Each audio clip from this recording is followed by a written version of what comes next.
और आगे करूंगा तो देखना ये एकदम से झटके लेके आगे चला जाएगा। देखो गया, ये होता है मेरे पास में रियोस्टेट। इसको हम यूज करते हैं साइंस लैब में ताकि हम रेजिस्टेंस को वेरी कर सके। ये ऐसे ऐसे वेरी कर। So hello and welcome back to physics. आज हमें लेक्चर 3 चालू करना है इलेक्ट्रिसिटी वाले चैप्टर का। इससे पहले हमने 2 लेक्चर पढ़ लिए हैं या फिर 2 लेक्चर कर लिए हैं जिसमें हमने इलेक्ट्रिसिटी की बेसिक एस्पेक्ट देखी थी। क्या क्या थी हमारे पास में बेसिक एस्पेक्ट इलेक्ट्रिसिटी की? हमने इलेक्ट्रिक करंट देखा, हमने चार्ज देखा जो कि फंडामेंटल क्वांटिटी होती है, फंडामेंटल यूनिट होती है इन इलेक्ट्रिक करंट, पोटेंशियल डिफरेंस, सारी चीजों की। फिर हमने इलेक्ट्रिक करंट के बारे में देखा, फिर हमने पोटेंशियल डिफरेंस के बारे में देखा। हमने हमने ये भी देखा कि इलेक्ट्रिक करंट के फ्लो होने में पोटेंशियल डिफरेंस का बहुत इंपॉर्टेंट रोल होता है। बिना पोटेंशियल डिफरेंस बनाए आप इलेक्ट्रिक करंट फ्लो नहीं करवा सकते। और भी तरीके हैं करंट फ्लो करवाने के इसके अलावा, लेकिन वो अगले चैप्टर में है ना। तो अभी तक के लिए क्या है, पोटेंशियल डिफरेंस लगाना पड़ेगा ताकि करंट फ्लो हो सके, है ना। और आज के लेक्चर में हमें क्या देखना है, इस करंट की और पोटेंशियल डिफरेंस के बीच में रिलेशन, इस करंट और पोटेंशियल डिफरेंस के बीच में रिलेशन देखना है जो कि है हमारे पास में ओम्स लॉ। और फिर हमें उस ओम्स लॉ से क्वांटिटी डिफाइन करेंगे, उसका डिपेंडेंस देखना है या फिर उसका वेरिएशन देखना है। फिर हमें देखना है सर्किट डायग्राम्स। ठीक है, सर्किट डायग्राम्स क्या होता है वो भी देखेंगे हम, है ना।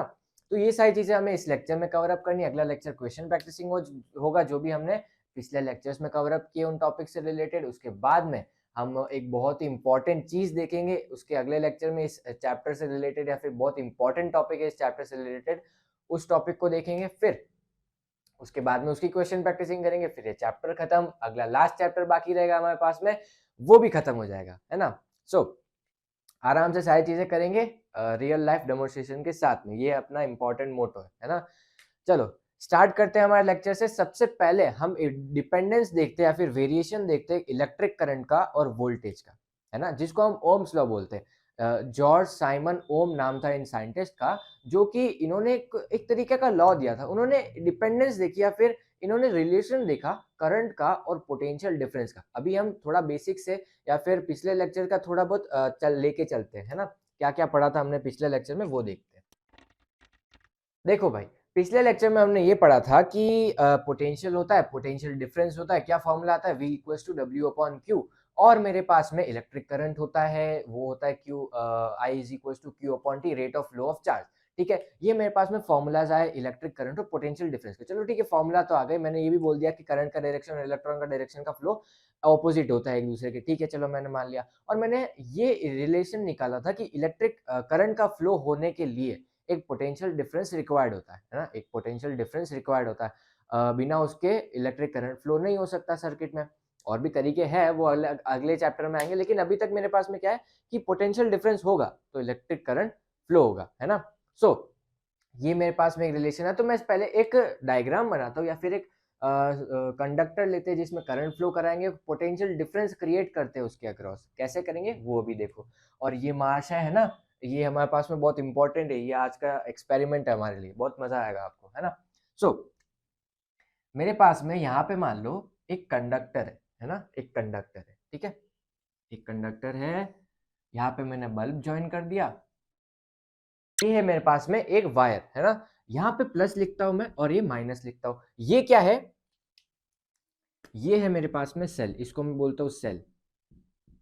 सेल कुछ नहीं, एक ऐसा कंपोनेंट या फिर एक ऐसा डिवाइस है जो कि पोटेंशियल डिफरेंस प्रोवाइड करता है ना, जो कि पोटेंशियल डिफरेंस प्रोवाइड करता है इन टर्मिनल्स के अक्रॉस। इन टर्मिनल्स के अक्रॉस पोटेंशियल डिफरेंस क्रिएट करेगा ताकि यहाँ पे ज्यादा पोटेंशियल, यहाँ पे कम पोटेंशियल, तो वो एक सर्किट में करंट फ्लो करवाएगा, है ना, सर्किट में करंट फ्लो करवाएगा। या फिर इलेक्ट्रॉन्स इधर से इधर फ्लो होंगे, क्योंकि इधर नेगेटिव चार्ज है, इधर इलेक्ट्रॉन रह नहीं सकते क्योंकि नेगेटिव नेगेटिव रिपेल करता है, तो इलेक्ट्रॉन इधर से इधर ट्रांसफर होंगे, है ना। तो पोटेंशियल डिफरेंस कौन क्रिएट कराएगा, सेल। और कॉम्बिनेशन ऑफ सेल, एक से ज्यादा सेल में लगा दूं ना, एक से ज्यादा सेल अगर मैं लगा दूं तो वो क्या बना देंगे, बैटरी, जो कि ये है, इसको हम बोलते हैं बैटरी। ये होती है बैटरी, ये है मेरे एयर ड्रॉप्स में से निकाली थी मैंने, ये दिख रही होगी आपको, जूम हो जाएगा अभी, है ना। सो ये बैटरी होती है मेरे पास में। अब बैटरी क्या करती है, पोटेंशियल डिफरेंस क्रिएट करती है। अब ये पूरा सर्किट डायग्राम थोड़ा सा आपको कॉम्प्लेक्स लग रहा होगा, आपको थोड़ी देर में ये भी समझ में आ जाएगा। और ये महाशय क्या है, ये महाशय क्या है, ये महाशय क्या है, ये महाशय क्या है, सारी चीजें आपको थोड़ी देर में समझ में आ जाएगी, ठीक है। सो यहाँ पे करंट फ्लो करेगा, मान लो इस डायरेक्शन में किया आई, ठीक है।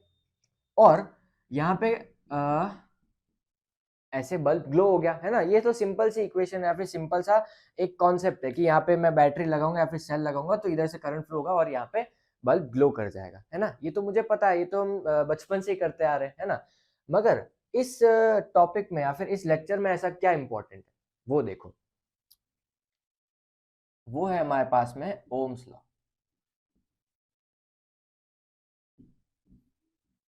अभी ओम्स लॉ क्या है, ये इस चैप्टर का बहुत ही या फिर ऐसा समझ लो सबसे important, one of the most important topic है ना, ओम्स लॉ।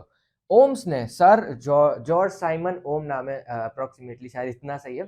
सो जॉर्ज साइमन ओम नाम है इन साइंटिस्ट का। इन्होंने क्या किया, इन्होंने एक चीज ऑब्जर्व करी, इन्होंने एक चीज ऑब्जर्व करी कि ये सर्किट डायग्राम तो उधर ही बना हुआ है ना। उन्होंने क्या ऑब्जर्व किया कि एक उन्होंने क्या किया कि वोल्टेज को बढ़ाया, वोल्टेज को बढ़ाया तो उन्होंने देखा करंट इंक्रीज हुआ किसमें, उस कंडक्टर में या फिर उस सर्किट में। सर्किट क्या होता है, वो यहां से ऐसे वायर जाता है ना, वायर जाता है, उसमें से करंट फ्लो होता है, उसके अंदर बहुत सारे कंपोनेंट मिले हुए होते हैं, है ना। तो वो होता है मेरे पास में सर्किट, और मैं सर्किट डायग्राम बनाता हूँ, वो होता है एक रिप्रेजेंटेशन, वो होता है एक scientific representation of an electrical circuit, ठीक है। यहाँ तक मुझे बात समझ में आई। तो उन्होंने क्या देखा कि पोटेंशियल इंक्रीज किया तो करंट भी इंक्रीज किया, लेकिन उन्होंने एक और चीज ऑब्जर्व करी कि जब मैंने करंट को भी इंक्रीज किया तो भी पोटेंशियल इंक्रीज हुआ, ठीक है, तो भी पोटेंशियल इंक्रीज हुआ। और उन्होंने ये इंपॉर्टेंट चीज ऑब्जर्व करी कि अगर मैं वोल्टेज को 2 टाइम्स कर देता हूँ, ठीक है, वोल्टेज को 2 टाइम्स कर देता हूँ तो करंट 2 टाइम्स इंक्रीज हो जाता है। और अगर मैं करंट को 2 टाइम्स इंक्रीज कर देता हूं तो वोल्टेज 2 टाइम्स इंक्रीज हो जाता है।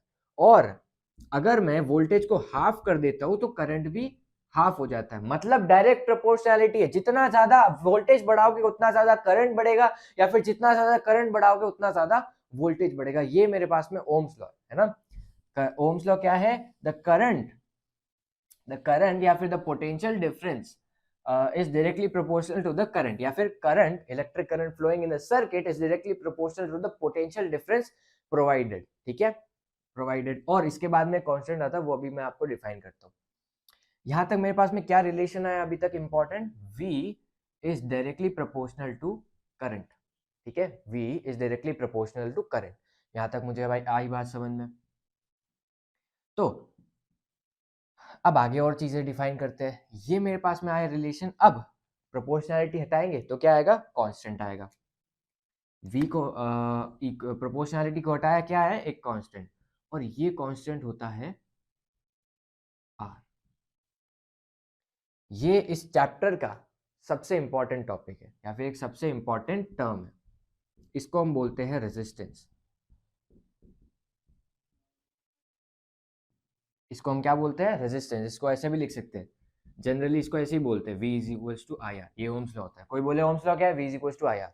Ohms law is the relation between voltage and potential difference and electric current, that electric current flowing in a circuit is directly proportional to the potential difference provided, या फिर potential difference generated, है ना, potential difference provided या फिर generated across the terminals of that electrical circuit provided with a constant resistance, with a constant resistance, है ना। यहाँ पे constant resistance है।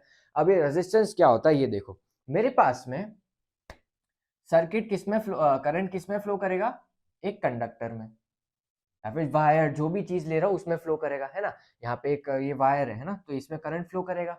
तो रेजिस्टेंस क्या होता है, resistance is the opposition provided to the flow of electron, to the flow of electron. देखो पोटेंशियल डिफरेंस क्या कर रहा है, या फिर बैटरी क्या कर रही है, एक पोटेंशियल डिफरेंस जनरेट कर रही है ताकि वो इलेक्ट्रॉन फ्लो हो सके, ताकि करंट फ्लो हो सके, है ना। पोटेंशियल डिफरेंस ये काम कर रहा है, या फिर बैटरी ये काम कर रही है कि इलेक्ट्रिक करंट फ्लो हो सके। लेकिन कोई इंसान इतनी आसानी से फ्लो करे तो लोगों को ऐसा वो एक्सेप्ट नहीं होता है ना, लोग एक्सेप्ट नहीं करते, उसको रोकने की कोशिश करते हैं। रियल लाइफ में भी ये होता है, और यहाँ पे सर्किट्स में भी यही हो रहा है, कंडक्टर्स में भी यही हो रहा है। अगर इलेक्ट्रॉन फ्लो करेंगे उस सर्किट में, उस इलेक्ट्रॉन फ्लो करेंगे सर्किट में, तो वो कंडक्टर, वो उन्हीं का घर का भेदी लंका डाय होता है ना, तो घर का अंदर के आदमी ही, घर के आदमी उसको फ्लो करने से रोकेंगे उन इलेक्ट्रॉन्स को, है ना, वो फ्लो करने से रोकेंगे उन इलेक्ट्रॉन्स को। यहाँ पे कंडक्टर है ना मेरे पास में, यहाँ पे कंडक्टर है, तो कंडक्टर के अंदर को वो जो एटम्स है जिससे वो कंडक्टर मिलके बना हुआ है, वो उन इलेक्ट्रॉन्स को जाने से रोकेंगे या फिर ऑपोज करेंगे। इलेक्ट्रॉन ऐसे जा रहे थे लेकिन वो टकरा के उनकी स्पीड स्लो हो जाती है, जिसको हम आप 12th क्लास में पढ़ोगे, वो होती है ड्रिफ्ट वेलोसिटी, है ना। सो यहाँ से इलेक्ट्रॉन ऐसे जा रहे थे तो वो थोड़ा टकरा के धीरे धीरे निकलेंगे, है ना। ये होता है मेरे पास में रेजिस्टेंस का कॉन्सेप्ट, कि resistance is the opposition provided to the flow of electrons by a conductor और बाय एनी मटेरियल, ठीक है। अगर मेरे पास में इंसुलेटर होता तो उनकी रेजिस्टेंस इतनी ज्यादा होती है, उनके अंदर जो वो एटम्स होते हैं वो इलेक्ट्रॉन को फ्लो ही नहीं होने देते, तो उनकी रेजिस्टेंस बहुत ही ज्यादा होती है। ये मेरे पास में है रेजिस्टेंस का कॉन्सेप्ट, है ना, V is equals to I R, इसको हम बोलते हैं ओम्स लॉ, बहुत ही इंपॉर्टेंट है। अब मैं इसकी आपको ऐसा यूनिट लिखवा देता हूँ।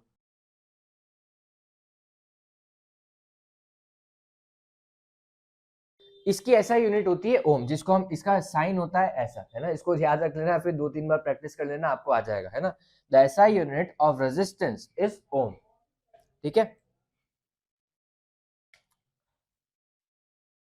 तो ये होता है मेरे पास में ओम्स लॉ। अब आगे चलते हैं। अब यहां तक मेरे पास में ओम्स लॉ का कॉन्सेप्ट है। अब मैं थोड़ा सा आगे चलता हूँ, आपको थोड़ी सी और चीजें बताता हूँ, है ना। अब मैं आपको एक कॉन्सेप्ट बता देता हूँ। यहाँ पे मेरे पास में एक, इसको बोलते हैं हम वोल्टेज मेजरर, और इसको बोलते हैं हम करंट मेजरर। इसका नाम होता है वोल्ट मीटर, इसका नाम होता है एमीटर। इसको हम बोलते हैं वोल्ट मीटर और इसको बोलते हैं हम एमीटर। इसको बोलते हैं एमीटर, उसको बोलते हैं volt meter. Volt meter is a device that measures the potential difference between that ends of the conductor, है ना। यहाँ पे कितना पोटेंशियल आ रहा है वो वोल्ट मीटर मेजर करता है। ये जो इंडिकेशन है ना, ये मेजर करता है। आपको जूम होकर दिख रहा होगा, ये 1 2 3 4 ऐसे स्केल बने हुए, और ये होता है एमीटर। ये मिली एम्पेयर मीटर है, इसलिए थोड़ा कम करंट मेजर करता है। तो यहाँ पे देखो 10 20 30 40 ये ऐसे स्केल बता देता है आपको कितना करंट फ्लो हो रहा है। अभी मैं आपको करके भी बताऊंगा। ओम्स लॉ क्या है? V is equals to IR, that is potential difference is directly proportional to the current, और current is directly proportional to the potential difference। जितना ज्यादा करंट बढ़ाओगे उतना ज्यादा पोटेंशियल डिफरेंस आएगा, जितना ज्यादा पोटेंशियल डिफरेंस बढ़ाओगे उतना ज्यादा करंट आएगा। ये मेरे पास में ओम्स लॉ है। यहाँ तक आई बात समझ में? अब हम थोड़ा सा आगे बढ़ते हैं, या फिर मैं आपको प्रूव करके बताता हूँ रियल लाइफ में कि ये एक्चुअल में होता है ना, ये ओम्स लॉ वैलिड होता है। चलो, अगर मैं ये, इससे क्या होगा, इससे वोल्टेज कम ज्यादा होता है। ये एक पोटेंशियोमीटर है, इससे वोल्टेज कम ज्यादा होता है। और ये एमीटर है, ये क्या करता है, करंट मेजर करता है सर्किट के अक्रॉस। और यहाँ पे रेजिस्टेंस है, यहाँ पे ये रेजिस्टर्स है ना। ये 1 ओम का है, ये 1 ओम का है, ये 1 ओम का है, ये 1 ओम का है, और ये 10 ओम का है ना। 5 ओम के और एक 10 ओम का है, तो ये 15 ओम का। ये मतलब ऐसे कॉम्बिनेशन भी हम अगले लेक्चर में कवर अप करेंगे, या फिर अगले लेक्चर में पढ़ेंगे कॉम्बिनेशन का रेजिस्टेंस कैसे निकालते हैं। तो ये पूरा रेजिस्टेंस है, या फिर ये पूरे रेजिस्टेंस मिलके कितना रेजिस्टेंस बना रहे हैं, 15 ओम का, ठीक है। और इन कंडक्टर्स में भी कुछ रेजिस्टेंस होगा, उसके उससे मुझे अभी कोई लेना देना नहीं है ना। यहां तक मुझे आई बात समझ में। अब जब मैं सर्किट को कंप्लीट करूंगा, देखो 2 तरीके के सर्किट होते हैं। एक होता है ओपन सर्किट और एक होता है क्लोज सर्किट। ओपन सर्किट क्या होता है? जिसमें करंट फ्लो नहीं हो रहा होता है। जिसमें करंट फ्लो नहीं हो रहा, कैसे नहीं हो रहा? क्योंकि इसके दोनों एंड मिल नहीं रहे, क्योंकि सर्किट कंप्लीट नहीं हो रहा है ना। और क्लोज सर्किट में क्या होगा, ये एंड मिल जाएंगे और ये सर्किट क्लोज हो जाएगा, है ना। ये होता है मेरे पास में क्लोज सर्किट, जिसमें करंट फ्लो हो रहा है, जिसमें मतलब कोई एंड, मतलब वो एंड आपस में मिले हुए, पूरा वो करंट सर्किट कंप्लीट हो रहा है। और ओपन सर्किट में क्या होगा, एक एंड छूटा होगा, या फिर वो दोनों एंड मिल नहीं रहे होंगे, है ना। सो यहाँ पे मेरे पास में एक ओम्स लॉ का apparatus, ये है बैटरी,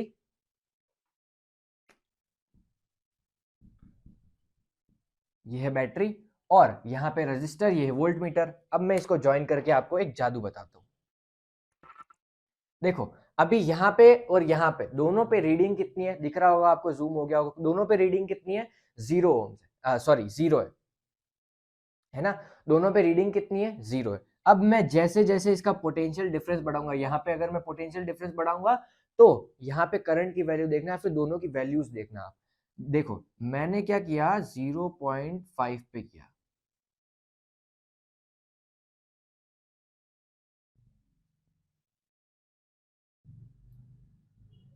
देखो 0.5 पे वैल्यू कितनी आई, अप्रोक्सीमेटली 0.5 है ना, इतना परफेक्ट तो हम भी नहीं होते, ये इंस्ट्रूमेंट्स क्या हो गए। तो देखो यहाँ पे टेबल बनाता हूं मैं, है ना, 0.5 मिली एम्पियर पे कितना आया, 0.5 वोल्ट्स, है ना, 0.5 वोल्ट्स। अब थोड़ा सा आगे बढ़ते हैं, ये मतलब थोड़ी थोड़ी छोटी छोटी यूनिट ले रहे, देखते क्या होता है। और लिया मैंने, अगर मैं 10 पे कर देता हूं, तो यहाँ पे देखो 10 पे आया तो कितने पे आया, 1 पे। 10 मिली एम्पियर, और ये 5 है ना, 10 मिली एम्पियर कितना आया, 1 वोल्ट। आगे करते हैं, आगे क्या, 15 पे, 15 पे कितना आया, 1.5, 15 मिली एम्पियर 1.5। ठीक है, आगे करते हैं 20 पे, 20 पे कितना आया, 2, 20 मिली एम्पियर पे कितना आया, 2 वोल्ट। जैसे जैसे मैं वोल्टेज बढ़ा रहा हूँ वैसे वैसे करंट भी बढ़ रहा है, फिर ऐसा समझ लो कि जैसे जैसे मैं करंट बढ़ा रहा हूँ वैसे वैसे पोटेंशियल डिफरेंस बढ़ रहा है ना। तो अब मैं इधर से एक पोटेंशियल रेजिस्टेंस की वैल्यू निकालता हूँ। क्या होगी रेजिस्टेंस की value, I R is equal to V upon I, इधर ही होगा ना, आई को उधर भेज दो, वी अपॉन आई हो जाएगा, है ना। तो देखो इधर से मैं रेजिस्टेंस की वैल्यू निकाल दूंगा, कितनी आएगी, 0.5 अपॉन 5 मिली एम्पियर, इसको 10 टू द पावर -3 करोगे एम्पियर में हो जाएगा, है ना। तो ये इंटू 10 हुआ, इधर गया 5 से 5 cancel, 10 to the power 2 that is 100 ohm. यहाँ पे कितना आया, 100 ओम। आगे देखो और कितना आएगा, 1 upon 10 milli ampere, 10 to the power -3, ये भी कितना होगा, 100 ओम। यहाँ पे देखो R is equal to 1.5 upon 15 milli ampere into 10 to the power -3, ये गया 10 आया, 15 से 15 कैंसिल, 100 ओम। यहाँ पे भी R is equal to 2 upon 20 into 10 to the power -3, ये 10 टाइम्स, ये क्या है, 10 to the power 2 that is 100 ohm. तो हर एक केस में कितना आ रहा है रेजिस्टेंस, 100 ओम। तो देखो रेजिस्टेंस कांस्टेंट है ना, रेजिस्टेंस कांस्टेंट है। अभी आपको ये 100 ओम ऐसे दिख रहा होगा क्योंकि मतलब इसकी भी रेजिस्टेंस है कुछ, और ये जो है ना, ये भी कुछ रेजिस्टेंस ले रहा है अपने में, है ना, मतलब कि ये जो पोटेंशियोमीटर होता है इसमें भी कुछ रेजिस्टेंस होती है ना। तो यहाँ पे मेरे पास में 100 ओम आया रेजिस्टेंस। तो रेजिस्टेंस कितना है, कांस्टेंट है, भले वहां पे 15 ओम लिख रखा है, उससे मेरे को कभी कोई लेना देना नहीं है ना, मैं उसको मेजर भी नहीं कर रहा हूँ। मेरे को क्या लेना देना है कि रेजिस्टेंस कांस्टेंट आना चाहिए, और V must be directly proportional to the potential difference, sorry, the current flowing in the conductor, है ना। यहाँ तक मुझे आई बात समझ में। तो ये ओम्स लॉ हमने रियल लाइफ में भी प्रूव कर दिया, इसको और आगे करूंगा तो देखना, ये एकदम से झटके लेके आगे चला जाएगा। देखो गया, मजा आ रहा है। तो ये था मेरे पास में सर्किट ओम्स लॉ के लिए। चलते अब हम थोड़ा सा आगे, है ना, स्टार्ट करते हैं।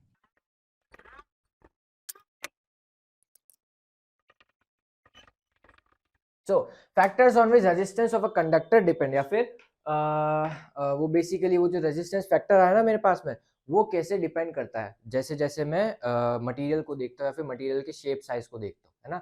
अभी हमने ओम्स लॉ पढ़ा, एक फैक्टर आया, फिर एक टर्म आई हमारे पास में दैट इज रेजिस्टेंस, है ना। रेजिस्टेंस मेरे पास में एक टर्म आई, तो उसको और थोड़ा पोस्टमार्टम करेंगे और अच्छे से डिफाइन करेंगे, है ना।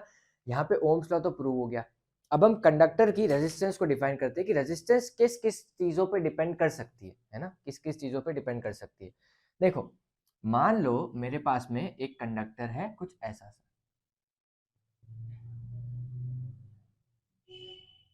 है ना, कुछ कुछ कंडक्टर है मेरे पास में ऐसा सा, और इसकी रेजिस्टेंस है मान लो R,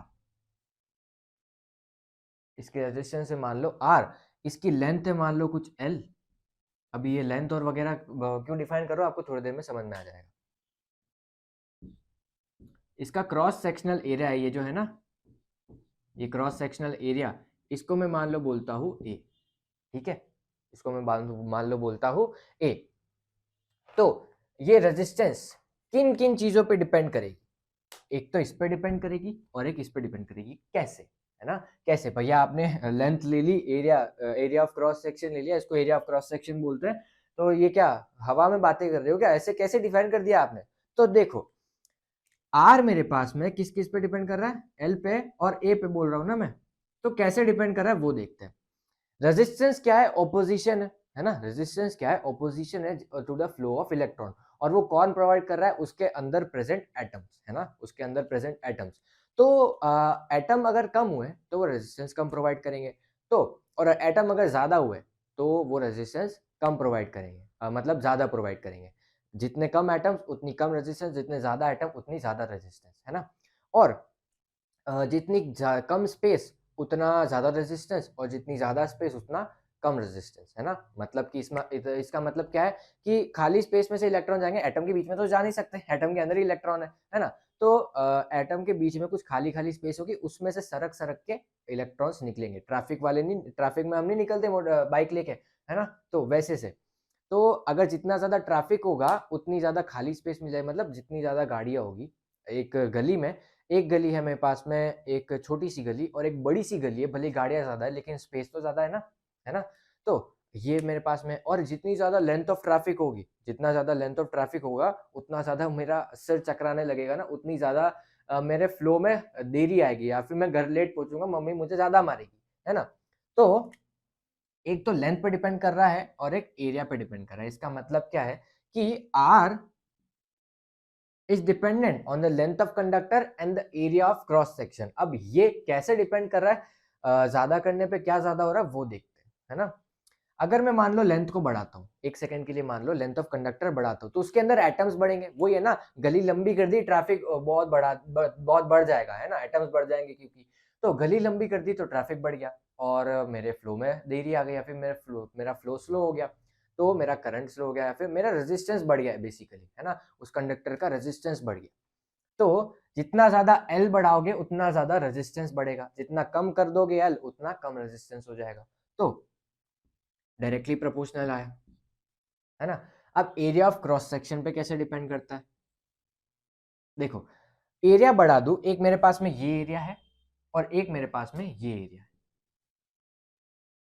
पोटेंशियल डिफरेंस, या फिर बैटरी मेरे पास में मान लो 10 इलेक्ट्रॉन भेज रही थी इधर और 10 इलेक्ट्रॉन ही भेज रही है इधर, है ना, 10 इलेक्ट्रॉन भेज रही इधर, 10 इलेक्ट्रॉन भेज रही इधर। ये छोटा सा घर है, या फिर एक छोटा सा स्पेस है, इसमें 10 इलेक्ट्रॉन आएंगे, और इसमें बड़ा स्पेस है तो 10 इलेक्ट्रॉन आएंगे। कौन ज्यादा आसानी से जा पाएंगे, इसमें ज्यादा जा पाएंगे ना, और इसमें घुस घुस के जाना पड़ेगा, ऐसे सिकुड़ सिकुड़ के जाना पड़ेगा क्योंकि स्पेस कम है, तो इसमें रेजिस्टेंस ज्यादा होगा, है ना। तो कम जितना क्रॉस सेक्शन एरिया उतना ज्यादा रेजिस्टेंस, और जितना ज्यादा क्रॉस सेक्शन एरिया उतना कम रेजिस्टेंस, इनवर्स प्रोपोर्शनैलिटी। तो यहाँ पे मैं क्या लिखूंगा, 1/A, इनवर्स प्रोपोर्शनैलिटी। और अगर मैं इन दोनों को कंबाइन कर दूं तो मेरे पास में एक अच्छा सा रिलेशन आता है जिसको मैं बोलता हूं R is proportional to L/A। और अगर मैं प्रोपोर्शनैलिटी साइन हटाता हूं तो एक कांस्टेंट आता है जिसको मैं इस आराम से एक सांप जैसे वर्ड से लिखता हूं, रो L/A। इसको कैसे प्रोनाउंस करते हैं, RHO, ठीक है, रो। और इसको हम बोलते हैं रेजिस्टिविटी।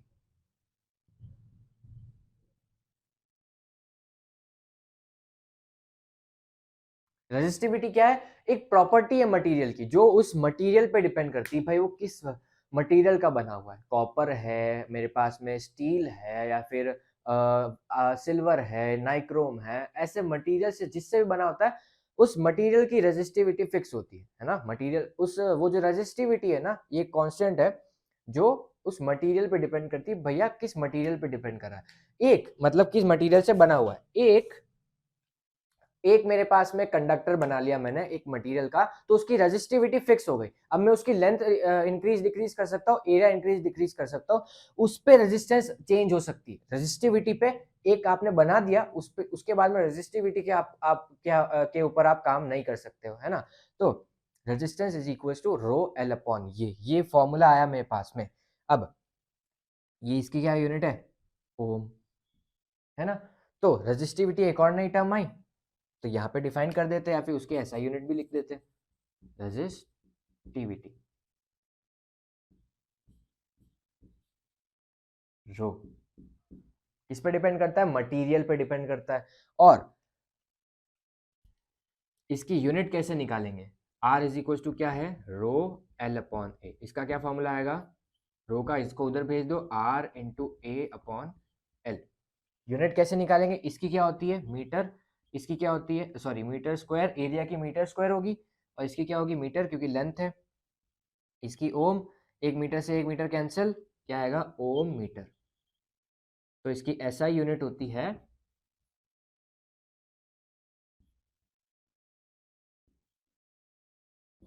ऐसा यूनिट है ओम मीटर। तो रेजिस्टिविटी की ऐसा यूनिट होती है ओम मीटर, और रेजिस्टेंस की यूनिट होती है ओम। तो यहां तक मुझे रेजिस्टिविटी, रेजिस्टेंस, ओम्स लॉ, सारी चीजें एकदम क्रिस्टल क्लियर हो गई, और हमने एक्सपेरिमेंट करके भी देख लिया। एक बार वापस देखना, मेरे को देखना है वापस से।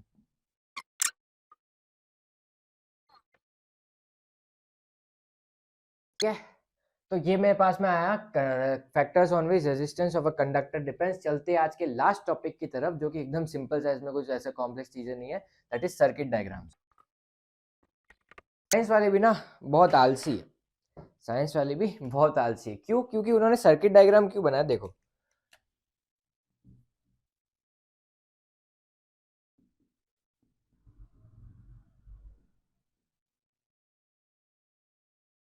देखो भैया, सर्किट डायग्राम्स मतलब क्या होता है, मेरे पास में एक सर्किट है, जैसे मान लो मैंने एक बल्ब लगा दिया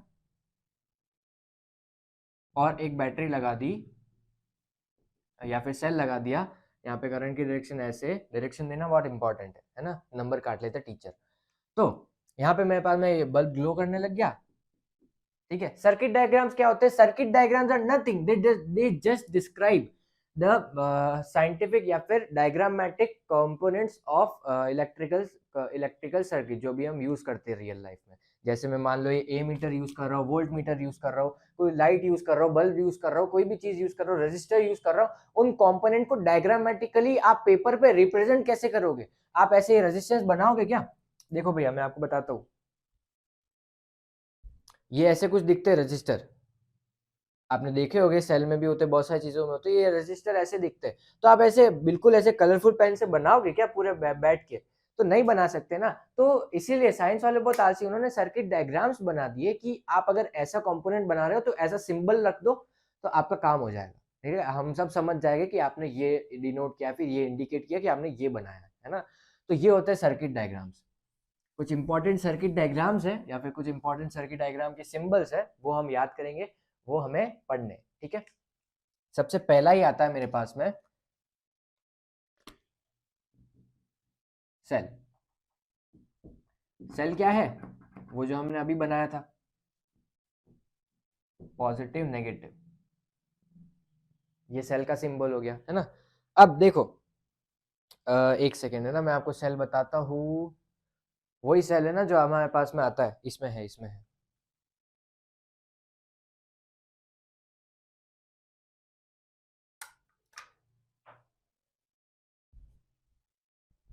ये मेरे पास में एक सेल है ना, पेंसिल सेल। तो ये सेल अगर मैं डायग्रामेटिकली ऐसे बनाऊं तो कितना कॉम्प्लेक्स पड़ेगा मेरे को, है ना। हर बार इतने सारे कंपोनेंट्स या फिर इतने सारे क्वेश्चंस आके हर बार ऐसे थोड़ी बनाऊंगा मैं। तो इसको डायरेक्टली आपने ऐसे बना दिया कि ऐसे बना दो इस सेल को, तो हम मान लेंगे, है ना।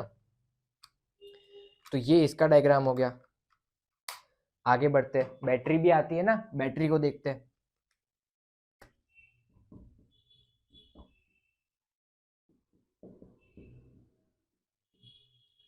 Don't expect me to laugh, don't expect me to laugh on this because I am not a battery. मेरे को बचपन में चिढ़ाते थे बस, चश्मे वालों को बहुत चिढ़ाते हैं ना।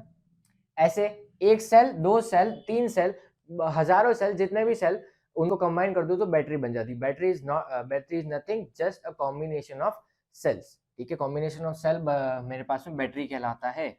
थर्ड मेरे पास में मान लो और ले लूं मैं रजिस्टर। रजिस्टर का सिंबल होता है ऐसे। ऐसा सिंबल क्यों बना, देखो जिगजैग जिगजैग है ना, इलेक्ट्रॉन को फ्लो होने में दिक्कत होगी, ऐसे ऐसे जाएगा, मतलब उसको थोड़ा रेजिस्टेंस होगा, या फिर वो ऐसे ऐसे जाएगा तो उसको चक्कर आ जाएंगे, है ना। तो ये मेरे पास में रजिस्टर है। फोर्थ मेरे पास में क्या लूँ, ए मीटर ले लेता हूँ।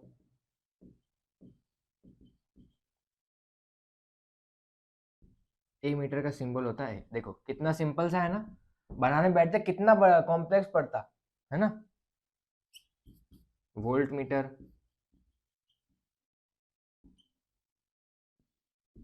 कुछ नहीं, वी कर दो बस। अब मैं आपको अगले लेक्चर में बताऊंगा कि इसको कैसे कंबाइन करते हैं, फिर ये सर्किट कैसे कंप्लीट करते हैं। उधर देखो ये अलग तरीके से लगा रखा है, ये अलग तरीके से लगा रखा, वो हम अगले लेक्चर में कवर अप करेंगे, है ना। तो ये मेरे पास में वोल्ट मीटर तक आया, इसको नोट कर लो, अगर करना हो तो हम आगे बढ़ते थोड़ा सा, है ना। ये पांचों हो गए वोल्ट मीटर तक, थोड़ा सा और आगे बढ़ते हैं। Six, bulb on. ऑन में क्या होगा, कुछ नहीं है, ऐसा बल्ब बना और ऐसे ऐसे तीर लगा दो, जैसे सन के लगाते थे ना बचपन में। और बल्ब ऑफ में क्या होगा, कुछ नहीं, ये तीर मत लगा। एज सिंपल एज दैट, बिल्कुल। ये एक इंपॉर्टेंट या फिर एक बहुत ही अच्छा सा कंपोनेंट है, ये है रियोस्टेट। रियोस्टेट क्या होता है, register with a variable resistance, मतलब आप उस रजिस्टर की वैल्यूज चेंज कर सकते हो, या फिर उस रजिस्टर की रेजिस्टेंस चेंज कर सकते हो। अब रियोस्टेट जो होता है, ये एक तरीका का रियोस्टेट ही है बेसिकली, लेकिन ये साइंस लैब्स में ऐसा कुछ दिखता है, ये होता है मेरे पास में रियोस्टेट। इसको हम यूज करते हैं साइंस लैब में, ताकि हम रेजिस्टेंस को वेरी कर सके। ये ऐसे ऐसे वेरी करता है।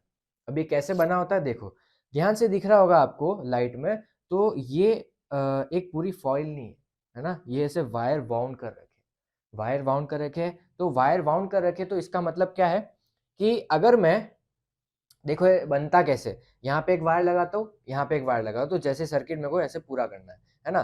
तो यहाँ पे अगर मैं लेके गया, तो सर्किट कैसे होगा, यहाँ से इलेक्ट्रॉन जाएंगे, यहाँ से होके यहाँ पे, है ना। तो इसके अंदर वायर कितना है, 1 2 3 4 5 6 7 तक जितने भी वायर काउंट किए, है ना। तो उनकी लेंथ काउंट हो गई, मान लो एल लेंथ हो गई। तो एल लेंथ से कुछ रेजिस्टेंस बना, क्योंकि रेजिस्टेंस एल लेंथ पे भी डिपेंड करती है ना। तो यहाँ पे मेरे पास में एक कॉन्सेप्ट आया। अब आगे देखो, ऐसे जैसे जैसे मैं इसको बढ़ाऊंगा, लेंथ बढ़ती जाएगी, है ना, क्योंकि वो एक्स्ट्रा सर्कमफेरेंस ऐड होके और लेंथ बढ़ती जा रही है उसकी, तो लेंथ बढ़ती जा रही है, तो रेजिस्टेंस भी बढ़ेगा। तो जैसे जैसे मैं इसको दूर लेके जाऊंगा, रेजिस्टेंस बढ़ता जाएगा इस रियोस्टेट के अक्रॉस। जैसे जैसे मैं पास लेके जाऊंगा, ये रेजिस्टेंस कम होता जाएगा। अब ऐसे एरिया के साथ में भी कर सकते थे, लेकिन इसको ऐसे स्क्वीज तो कर नहीं सकते ना, ये तो सॉलिड मटेरियल है। तो मैं इस लेंथ को ही वेरी कर सकता हूँ एट दिस पॉइंट, इसलिए मेरे पास में ऐसा कुछ कॉन्सेप्ट होता है इस रियोस्टेट का, है ना। तो ये मेरे पास में रियोस्टेट होता है। अब आगे चलते थोड़ा सा और कंपोनेंट्स डिस्क्राइब करते हैं। की ऑन, की ऑन, की क्या होती है, एक स्विच, स्विच होता है ना, बंद चालू करते हैं, वो सर्किट को क्लोज या फिर ओपन बनाने में काम आता है। के बीच में एक डॉट लगा दो, ये की ऑन हो गया। की ऑफ, ये की ऑफ हो गया। एक और 2 3 और चीजें वो भी कर लेते हैं। वायर क्रॉसिंग विदाउट टचिंग या फिर विदाउट ज्वाइनिंग, यहाँ पे एक वायर जा रहा है और यहाँ पे एक जंप करके वायर जा, मतलब इनके बीच में कोई टच नहीं है, ये आपस में टच नहीं कर रहे, है ना। सो एक सेकेंड जी, ये आपस में टच नहीं कर रहे, है ना।